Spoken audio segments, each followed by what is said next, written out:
Well, thank you very much. It's a very important day and an important announcement with great friends of mine. I think I can say this group is every one of them, I rate a 10.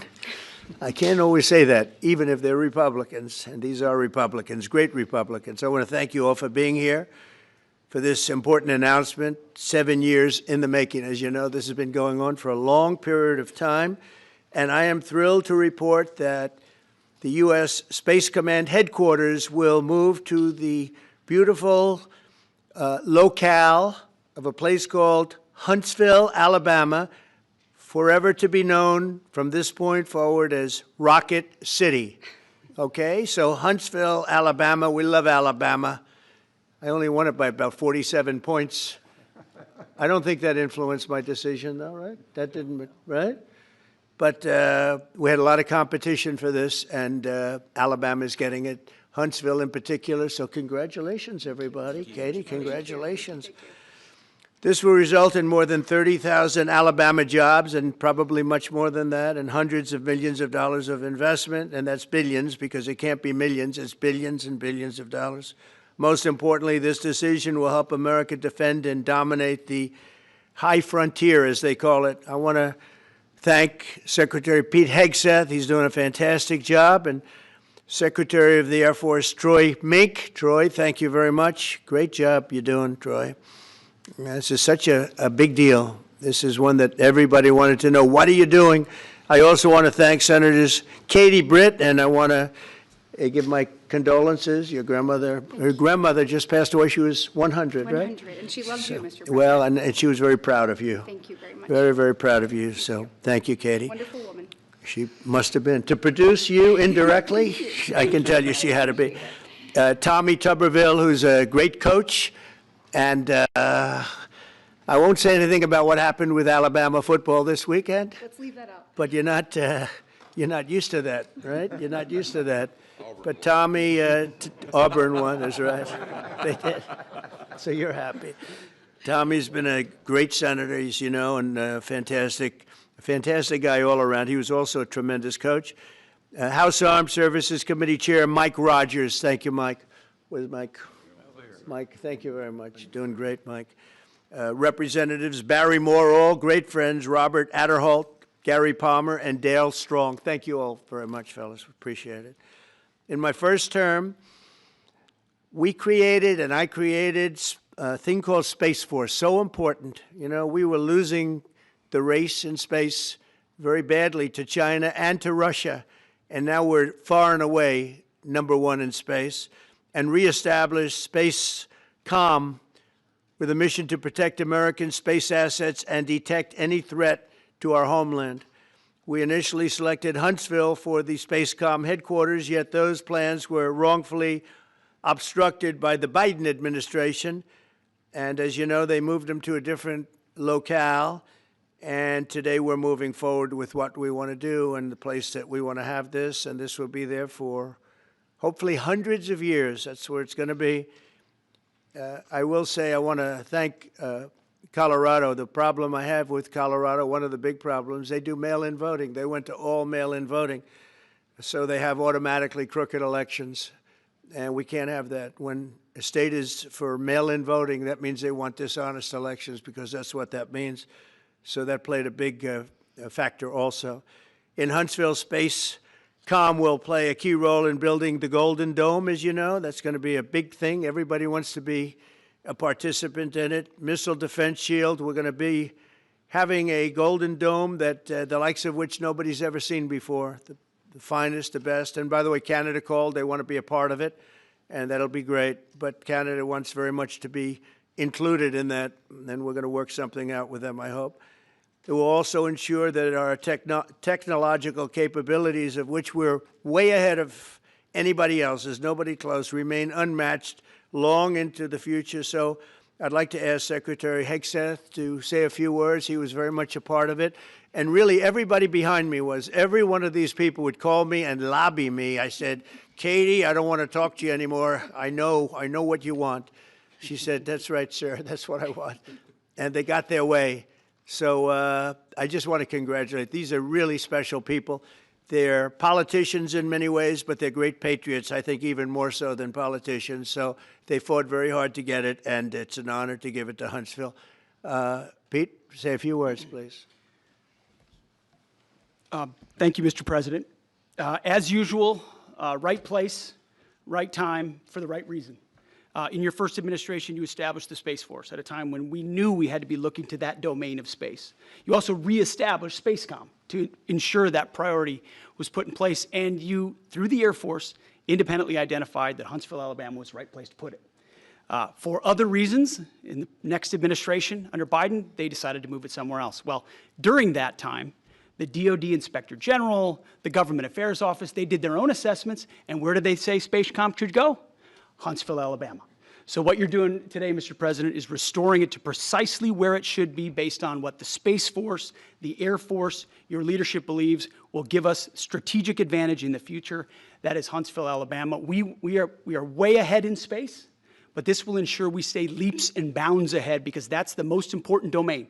Whoever controls the skies will control the future of warfare. And Mr. President, today you're ensuring that happens. Thank you. Thank you very much. Katie, would you like to say something?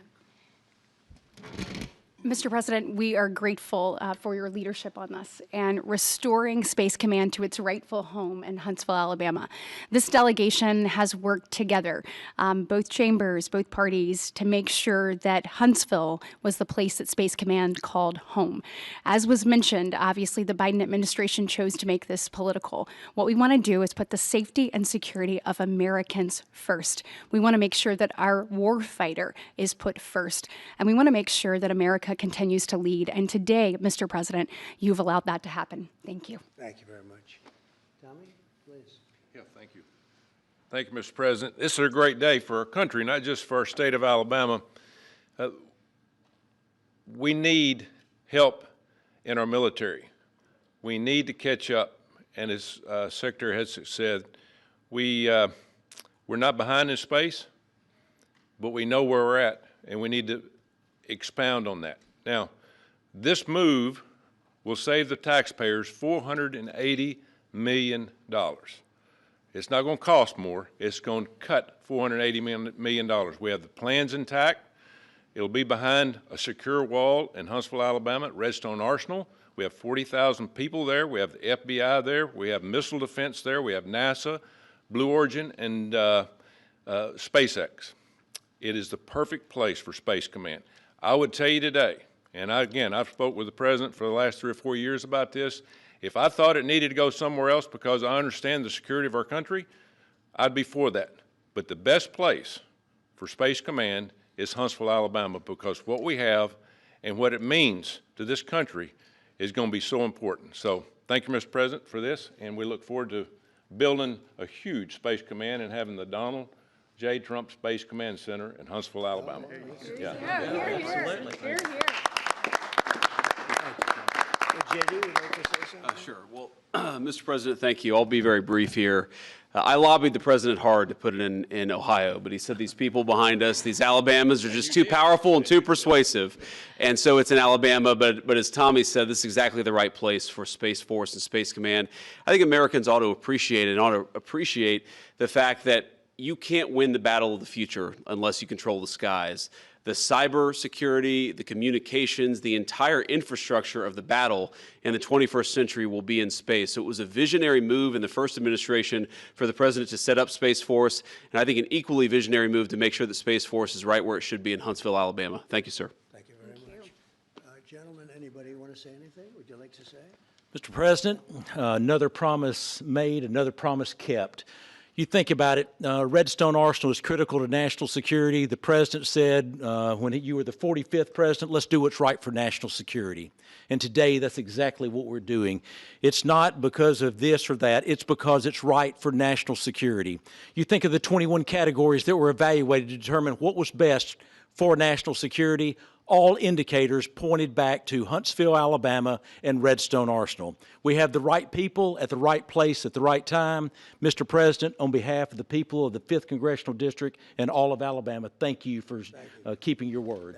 Absolutely. Thank you very much. Anybody? Let me just say, Mr. President, I want to say thank you and thank you for doing this because it was the right thing to do.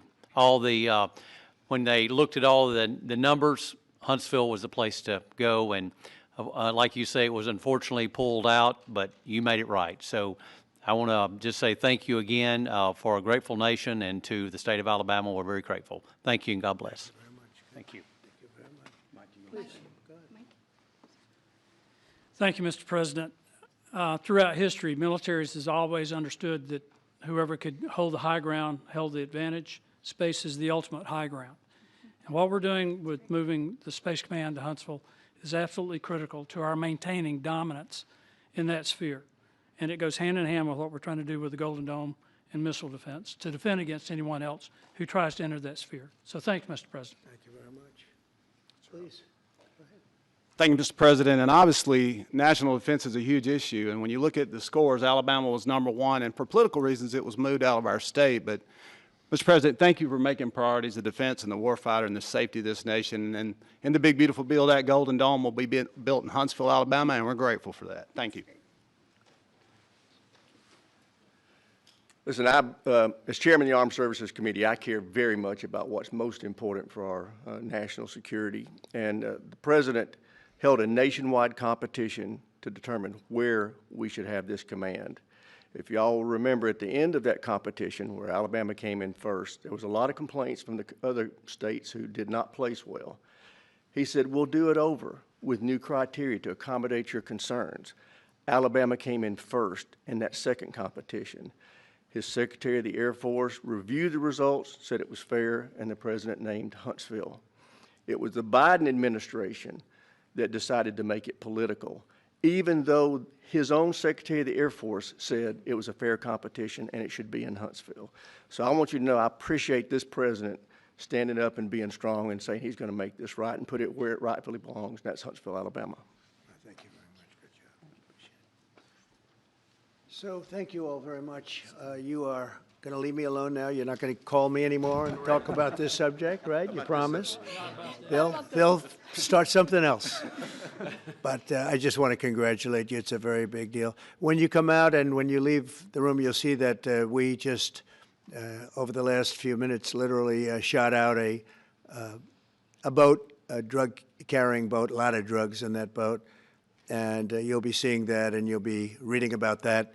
It just happened moments ago, and our great general, head of the Joint Chiefs of Staff, who's been so incredible, including what took place in Iran, knocking out potential nuclear power for a long time to come. I think within a month they would have had it if we didn't do what we did.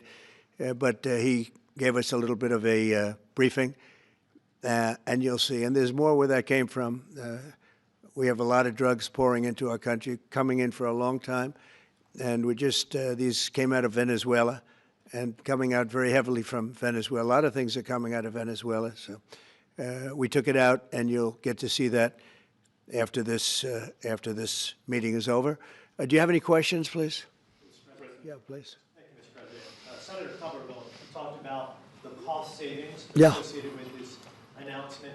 Can you talk about the strategic benefits by having Space Force Command headquartered in Huntsville? Well, it just works because we have so much else there. And having a central, you could call it a central command, but it really is a command station.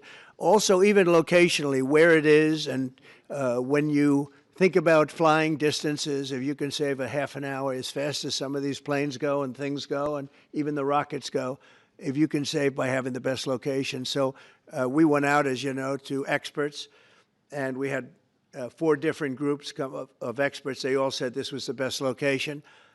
I also loved it from the standpoint, I know the people of Alabama, they are great people, work hard, and there's no games, and they're very proud of it.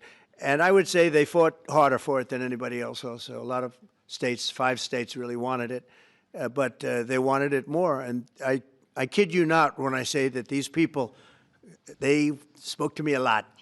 That's all they wanted to talk about. They didn't want to talk about the weather.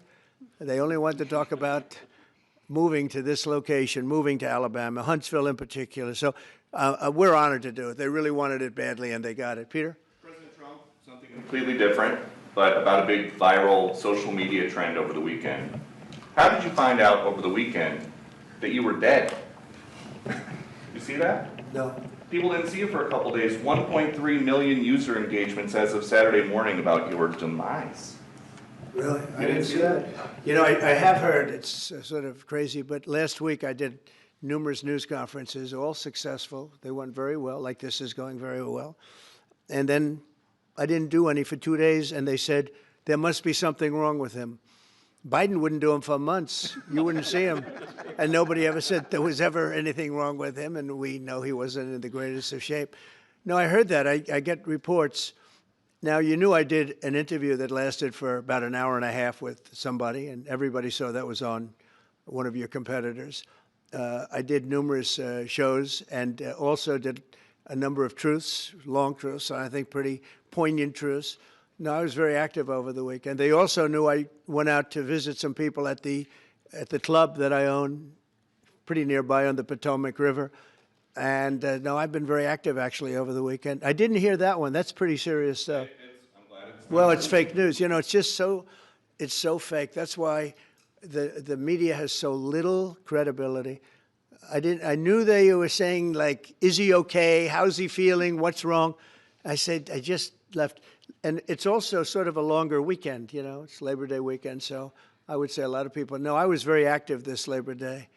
I had heard that, but I didn't hear it to that extent. Go ahead, Peter. something else. We know that this country has a huge problem with school shootings. You've said that you're open to sending the National Guard pretty much anywhere. Would you ever consider sending an armed National Guardsman to every school? Well, we have a big problem with school shooting, but we also have thousands and thousands of schools that run perfectly. You know, they talk about you can do things construction-wise, and that's really, I think nobody knows more about construction than me. You can build the construction doors. You can build what they call safety doors, where they lock on the outside, the inside, and every place else. Well, but if one of these lunatics happens to get through, then the police can't get in. Then they're looking for keys all over the place, and it takes a lot of disadvantages to doing, spending billions and billions of dollars and actually making it safer in some way for some of these lunatics that we're dealing with. But I don't think so. I've thrown out the concept. We have great teachers that love our children. The parents love the children. Teachers love the children too. And if you took a small percentage of those teachers that were in the military, that were distinguished in the military, that were in the National Guard, et cetera, and you let them carry, that's something that a lot of people like. I sort of liked it. It'd have to be studied, but they're trained. They know about weapons. You can't do it with every teacher because most teachers don't know, and but I always thought that would be an alternative. But it just we've had a lot of instances. Other countries have also. They have different kinds of problems than we have, but we do have. There's something going on. And it's a bad thing. Yes, please. Have you spoken with President Putin in the past week? Have you spoken with President Putin in the past week? Yeah, I don't want to. I have learned things that will be very interesting. I think in the next few days you'll find out. Will there be any consequences if there isn't some type of announcement of a meeting with President Putin and President Zelensky? Yeah, and what could those consequences be? We're going to see what happens. We're going to see what they do and what happens. I'm watching it very closely. Last week, they lost 7,000, between the two countries, 7,313 soldiers, to be somewhat exact, for no reason whatsoever. And they're Russian and they're Ukrainian, but, they're soldiers. I want to see it end. Yeah. Mr. President, have you decided you're definitely going to send National Guard troops to Chicago?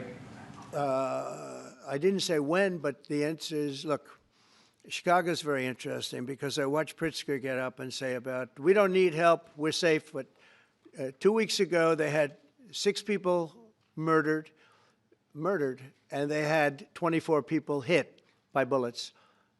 Last week, as you know, it was 7 people, 24 people hit, and 7 people died. And then over the last 2 days, that was the crown jewel. They had, I guess, 9 or 10 killed, and 50 hit with bullets. And you have this governor get up, who's a terrible governor. Probably he and Gavin Newsom would be probably the 2 worst and most naive They're naive. Either they're naive or they're very untruthful. And he'll say, we don't want any protection. We don't need. So in the last 3 weeks, he's lost almost 20 people killed. There's no place in the world, including you can go to Afghanistan, you can go to places that you would think of. They don't even come close to this. Chicago is a hellhole right now. Baltimore is a hellhole right now. Parts of Los Angeles are terrible. If we didn't put out the fires, and I mean the other fires, the bullet fires, they didn't do a good job with it. They should have had the water coming down, like I said. You know, we had to release the water. We had to go in and release the water to LA. It's so badly run. But if I didn't send the National Guard into Los Angeles, I would be making an announcement today. I'd be talking about Huntsville, and I'd simultaneously be saying, by the way, the Olympics is not coming to Los Angeles. If we didn't do that, and even the sheriff, the top law enforcement person in Los Angeles said, we could not have handled it without them. So that's what he said. Make your mind up on Chicago, though? Well, we're going in. I didn't say when. We're going in. When you lose, look, I have an obligation. This isn't a political thing. I have an obligation. When we lose, when 20 people are killed over the last 2.5 weeks, and 75 are shot with bullets. So let me tell you a little story about a place called D.C., District of Columbia, right here where we are. It's now a safe zone. We have no crime. It's in such great shape. You can go and actually walk with your children, your wife, your husband. You can walk right down the middle of the street. You're not going to be shot, Peter. You're safe. Everyone likes you anyway. They probably wouldn't do it. But it's so dangerous. And there are people in this audience you've suffered greatly. There are people in this audience that have been mugged and hurt badly, and they don't want to talk about it. Maybe you were very brave in talking about it. You made quite an impression on a lot of people. I appreciate it. But there were other people in this room that have been hurt very badly just walking down the street in D.C. Washington, D.C. is a safe zone right now. It's a safe city. The restaurants are open. They're booming. You can't get a restaurant. New restaurants are announcing that they're going to be open. This took place in 12 days. Now it's 15 days, but 3 days ago it became what's known as a safe zone. It's a safe city. And this city was really bad, really, really bad. We took 1,600 people out, hardcore criminals that will not be coming back anytime soon. And we're very proud of it. You know, to have our nation's capital lose every week. You know, it was like years, many years, where every single week somebody was killed for many, many, many consecutive weeks. This went on for years. And then we had, last week it was announced that nobody was killed last week. And I made that announcement in front of a very distinguished leader of a country. And I'm saying proudly, ladies and gentlemen, nobody was killed in Washington, D.C. this week. He looked at me like, what's that all about? I say, yeah, we have a little bit of a crime problem. And we don't have a crime problem in Washington anymore. And the mayor has been very helpful, and the police commission has been very helpful, and it's been a great team. And I would love to have Governor Pritzker call me. I'd gain respect for him and say, we do have a problem, and we'd love you to send in the troops, because you know what? The people, they have to be protected. I saw today on one of your networks, not a friendly network, except really the opposite, I would say, very unfriendly network. And they interviewed about 12 people on this morning. Most of them were African American, they were black. And they were saying, please, please, please let the president send in. These were people from Chicago. Please, we need help. We need help. We can't walk outside. We're petrified. If the governor of Illinois would call me up, I would love to do it. Now, we're going to do it anyway. We have the right to do it because I have an obligation to protect this country. And that includes Baltimore. I saw where Governor Moore was asking me to take a walk down the street of Baltimore. Well, Baltimore is a very unsafe place. It's rated number 4 in the city, one of the most unsafe places anywhere in the world.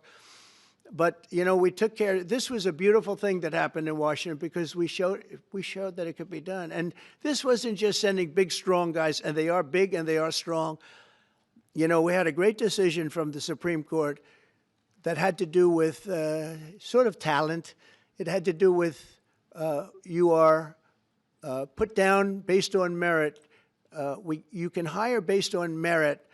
So merit for a soldier or for a policeman is strong, physically fit, something, you know, having a certain ability, not a person that is woke and got the job through woke, but wasn't strong enough to lift a gun out of the holster, et cetera, et cetera. No, I looked at the police. As you know, last week I went over, we had a meeting with, there had to be 300 people, and they were all very impressive looking. And when the bad guys see them, they're not going to do a thing. And so I'm very proud of Washington. It serves as a template, and we're going to do it elsewhere. But Chicago is certainly going to be high. I would love to have him call. I would love the governor of Illinois. I'd be honored to take his call.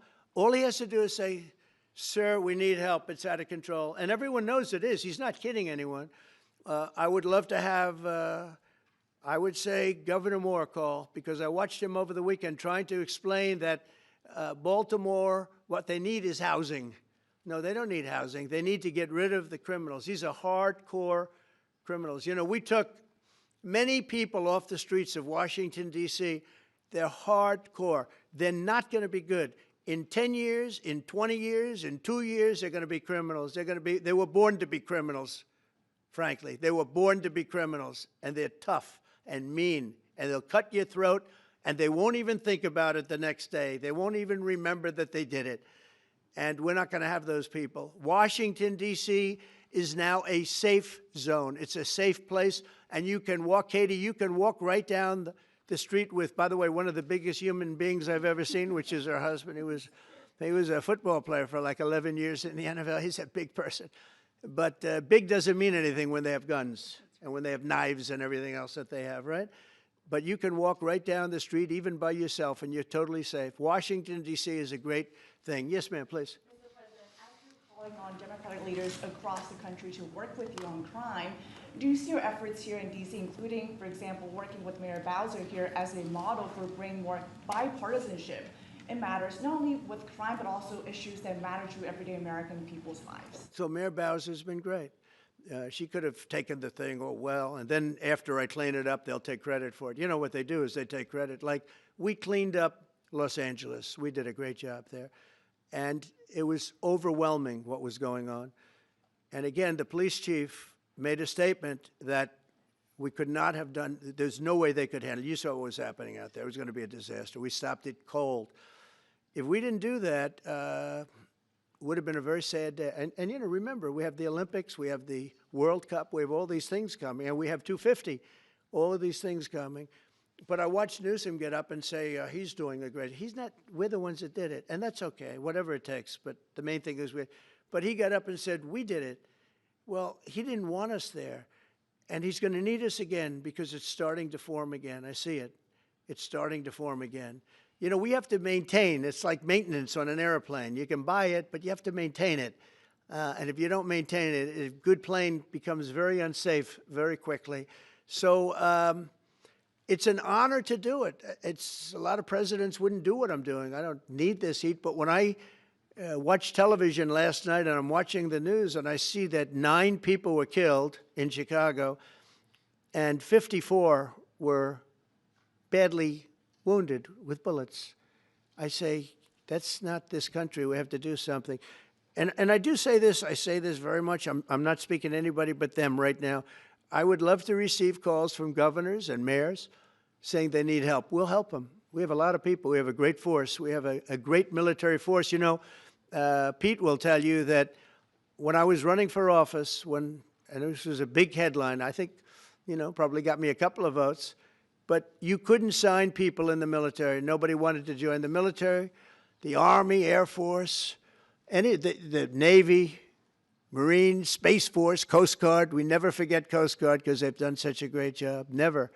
But nobody wanted to join any of them. We were way below what we wanted. Every single one. The closest was the Marines, whatever that is. You'll explain that to me. But the closest was the Marines. But every service was way down, way down. And then I got elected, and our country's the hottest country anywhere in the world right now. Everybody's talking about the USA. They're talking about the job that we're doing. Everybody. We have the best economy.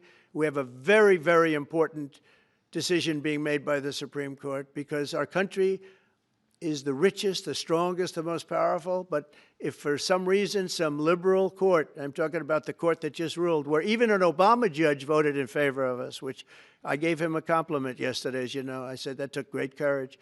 But it's a liberal court, and it's going up to the Supreme Court, who I think have been incredible people. I think they've made very wise decisions. But the tariff question, because without the tariffs, this country is in serious, serious trouble. We've taken in almost $17 trillion of investment is coming in. Most of it is coming because of tariffs. And if for some reason somebody wanted to be politically correct, I actually think it's unpolitically correct. I think politically correct is to approve it because there's nothing so popular as what's happened to our country. Our country is doing so well. But we had a liberal court gave us a very shocking ruling, and that ruling is basically saying that the trillions of dollars that are pouring into our country, putting us in a position like no country is anywhere in the world, that they'd like to see us that taken away. By the way, a lot of the people behind that lawsuit, that particular, are from foreign countries, I might add. There's a video that is circulating online now of the White House where a window is open to the residents upstairs and somebody is throwing a big bag out the window. Have you seen this? No, that's probably AI generated. So Actually, you can't open the windows. You know why? They're all heavily armored and bulletproof. So that's a fake video? Well, it's got to be because I know every window up there. The last place I'd be doing it is that because there's cameras all over the place, right? Including yours. No, but every window, I've never seen a window that's, in fact, my wife was complaining about it the other day. She said, love to have a little fresh air come in, but you can't. They're bulletproof. And number one, they're sealed. And number two, each window weighs about 600 pounds. You have to be pretty strong to open them up. No, that has to be, where was the window? Let me see.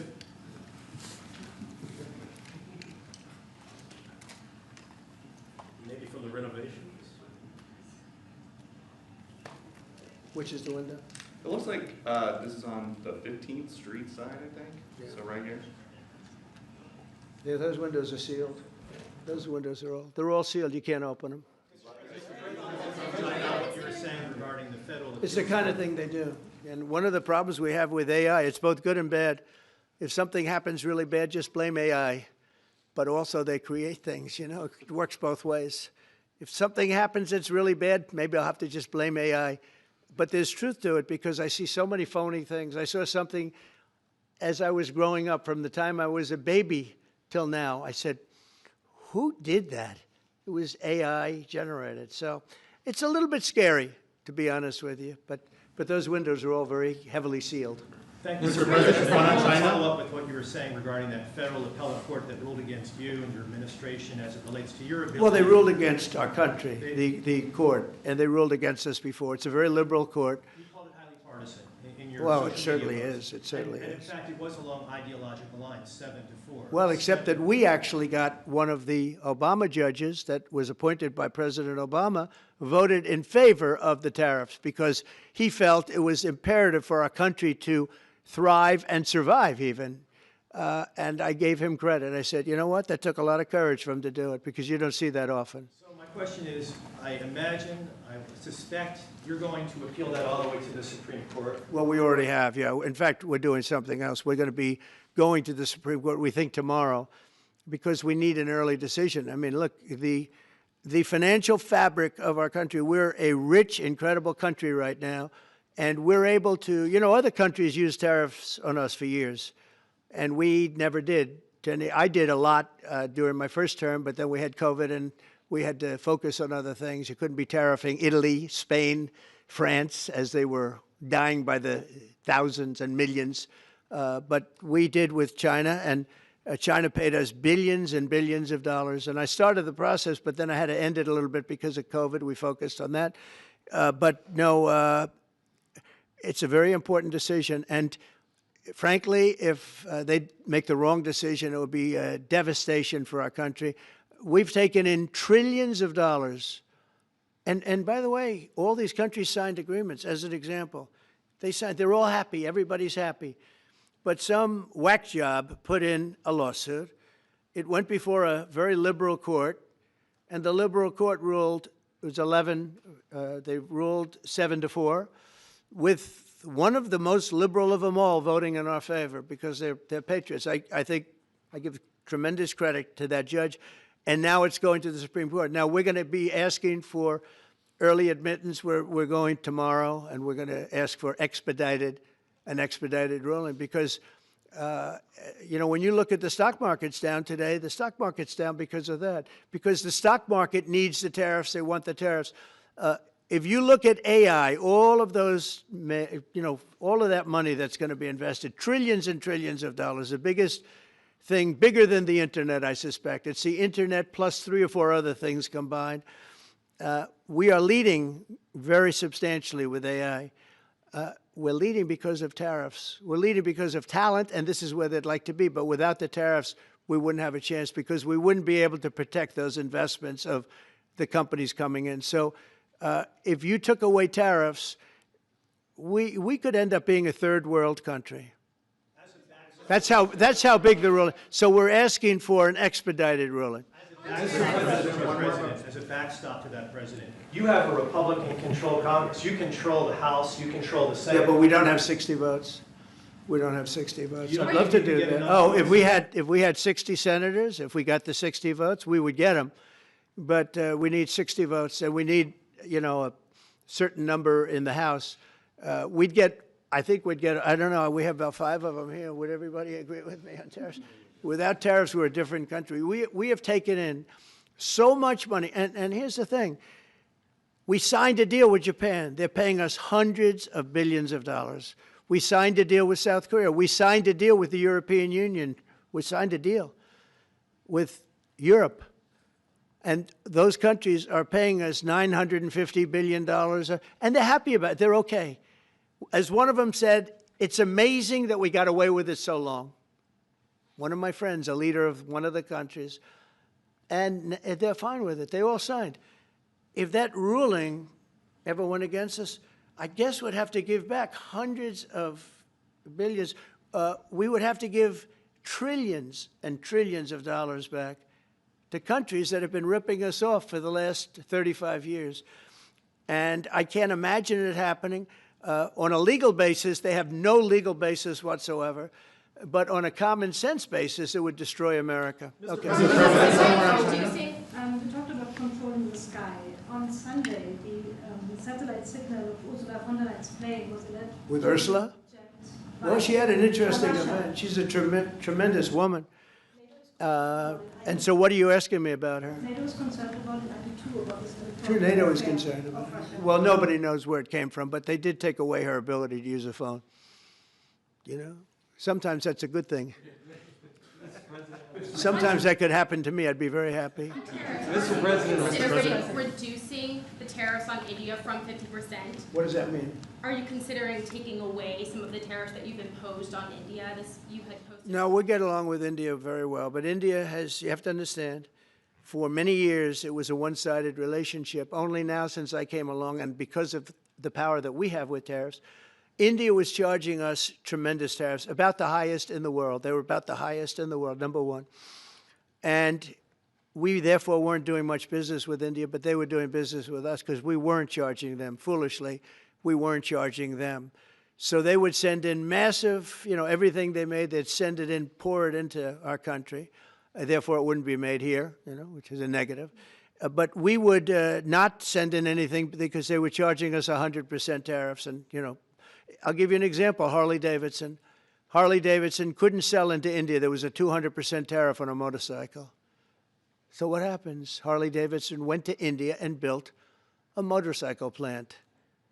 And now they don't have to pay tariffs. Same thing as us. So what we're doing is literally thousands of companies are coming into the U.S., car companies, AI, but, you know, more traditionally, car companies. We have so many car company factories under construction or being designed right now. And they're coming from China, they're coming from Mexico, I must tell you, and they're coming from Canada, a lot of them coming from Canada. But they're coming into our country because they want to build here. And they want to build here for two reasons. Number one, they'd like to be here. And number two, the tariffs are protecting them. And number three, they want to avoid paying tariffs. When they build their cars here, they don't have any tariffs to pay. You know, when you build here, you don't have any tariffs. Mr. President, Go ahead, in please. light of the Minnesota shooting last week, the Department of Homeland Security is now awarding more than $100 million to hundreds of faith organizations across the country to help them ramp up security.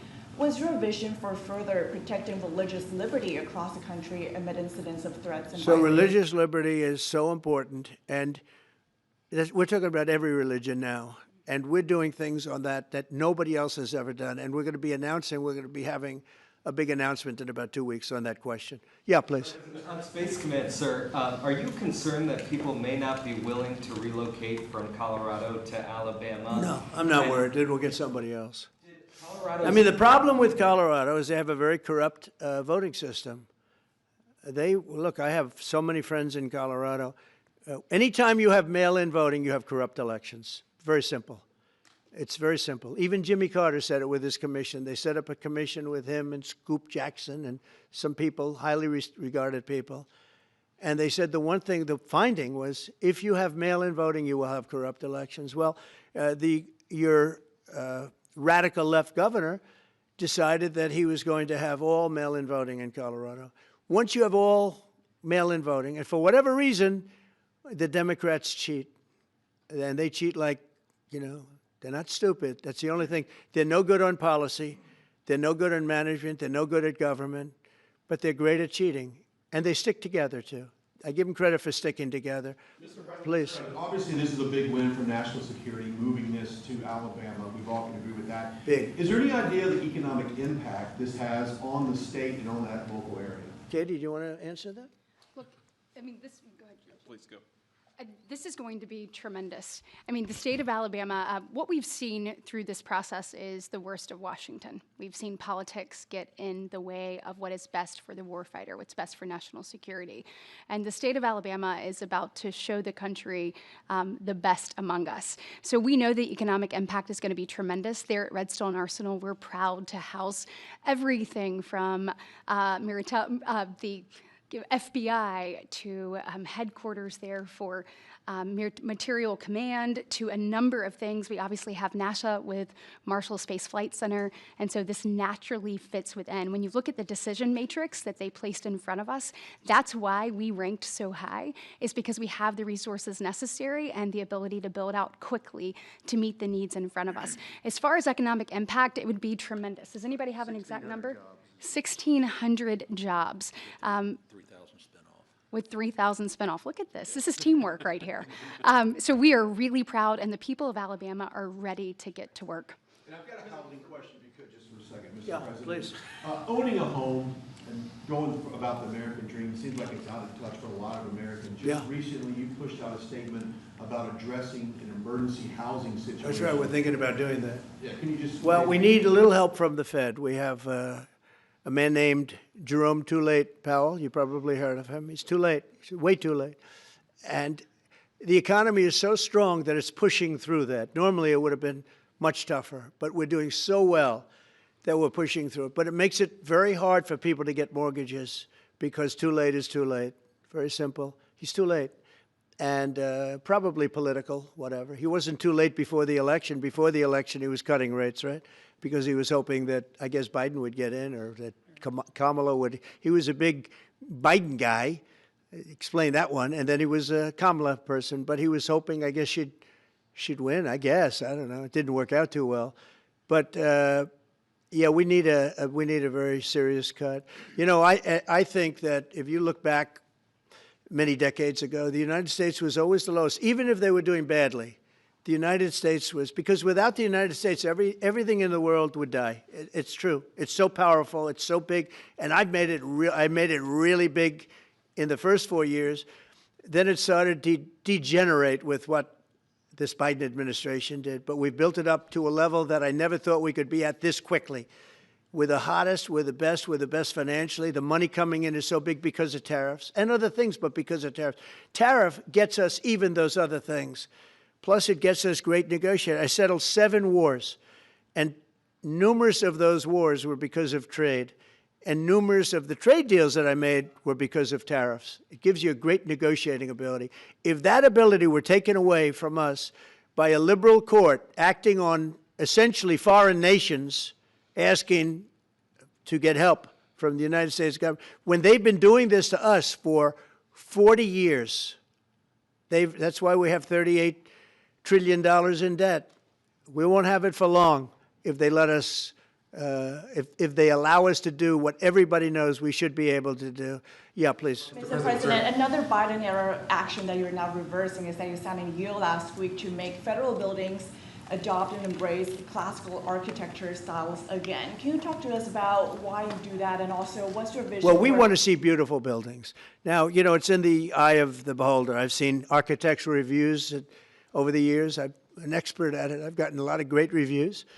But I've seen buildings that I didn't think were very good get great reviews, and I've seen great buildings get bad reviews. So, but it's just a standard. We want to have a good standard. We're building something here, you know, for 150 years they wanted a ballroom at the White House. We're doing something at the highest level using great architects and all. And, you know, it's very exciting. But we have a lot of interesting things happening architecturally in D.C. And D.C. is like a different place. And, you know, even the contractor said, sir, we walked down today, we feel like much safer. It's like a different place. Washington, D.C. is great. Now, we're going to also beautify it. We're going to put a topping on the roads. We're not going to rip them apart and take 4 years to build a road that was exactly the same by the time you build it. But we're going to put toppings. We're going to put new medians in. We're going to get the graffiti off. We're going to put tiles up in the tunnels where the tiles are missing. We'll do the whole tunnel instead of, you know, a little area where you see new tiles, old tiles that never look too good, but they could use it. You know, they've been up for 50 years. They've served their duty. But we're going to make this within about a 20-mile radius from the White House. We're going to have this place spick and span. It's going to be crime-free, and it's going to be spick and span. It's going to be, you'll be proud of Washington again. Go ahead, please. Sir, China's having a massive military parade that President Putin and Kim Jong-un will be attending. Do you interpret that as a challenge to this? And are you concerned at all about those countries trying to be some sort of counterweight? Not at all. China needs us, and I have a very good relationship with President Xi, as you know, but China needs us much more than we need them. No, I don't see that at all, no. And I had actually a very good meeting with President Putin a couple of weeks ago. We'll see if anything comes out of it. If it doesn't, we'll take a different stance. Everyone March today in California ruled that your deployment of National Guard troops to Los Angeles was illegal. Do you have any response? Well, it was a radical left judge. But very importantly, what did you not tell me in that question or statement that you made? Pretty much of a statement, I think. Well, I was asking for the response. No, you didn't say what the judge said, though. The judge said, but you can leave the 300 people that you already have in place. They can continue to be in place. That's all we need. But why didn't you put that as part of your statement? Because the same judge ruled exactly as you said, except the judge said that you could leave the 300 people that you already have in place. They can stay, they can remain, they can do what they have to do. Thank you very much, everybody. We appreciate it. Thank you. Thank you. Thank you very much.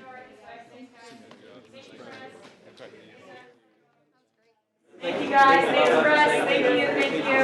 Let's head out. Let's go, guys. Thank you. Thank you, press. Thanks, guys. Let's go. Let's go. Keep going.